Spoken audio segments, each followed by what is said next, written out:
Parshas Behaalotcha, the aliyah of Shvi, the final aliyah of the parsha.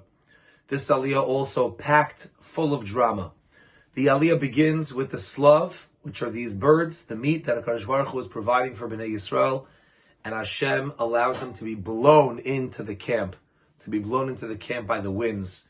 And the Torah tells us about the multitude of birds, the tremendous amount of meat that was provided and blown into the camp. Hashem punished these people for complaining even after they got the meat and they ate the meat. Hashem punished these people and he killed many of them. And the place was named Kivros HaTa'ava because people were buried there because of their desires, because of their desire for meat.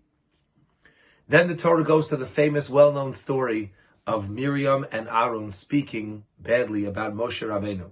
We know that Moshe Rabbeinu has separated from his wife because he was a Navi and he always had to be on call. Kadosh Baruch Hu could appear to him at any time. Miriam said to Aaron, hey, we're also Naviim. Hashem also comes to us and speaks to us. We don't do that. How come Moshe did it? And they speak badly about Moshe. Hashem suddenly, out of the blue, appears to Miriam and Aaron and says, come here. And then he explains to them that Moshe is a different level Navi than everyone else. All the other Nevi'im, they see visions. Moshe, pe'el pe'adaberbo. I speak with Moshe directly. Moshe has to be on call at any moment. It's not like all the other Nevi'im where they can go to sleep, see a vision, prepare themselves. Moshe has no time to prepare. And therefore, it was inappropriate for you to speak badly about Moshe Rabbeinu. We know, well-known fact that Miriam was punished with tsaras because she's the one that instigated, although Aaron also spoke. But she's the one that really started this. Aaron comes and pleads with Moshe on Miriam's behalf. Moshe davens for Miriam, the famous words. He utters, Kel na refana la. Kadosh Baruch Hu, please heal her. That was the extent of his Tefilah. It didn't need to be elaborate. It didn't need to be long. Kel na refana la. Kadosh Baruch Hu says that Miriam has to quarantine for 7 days outside of the camp. When she has tsaras, that's what has to be. Bnei Yisrael waited for her. They didn't travel without her, but they waited until she was able to purify herself. One thought from this aliyah, we see how careful we have to be about lashon hara and about our speech.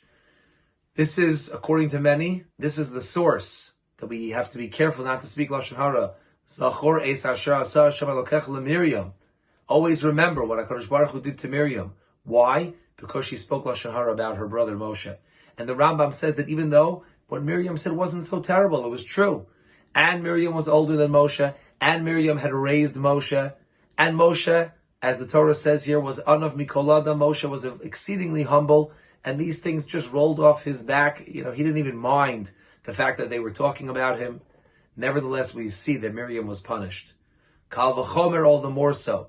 How careful we have to be about when we speak about other people, never to speak anything derogatory, never to say anything negative, only to speak positive words of encouragement, never chas v'shalom, any lashon hara, or any negative speech about other members of the Jewish people.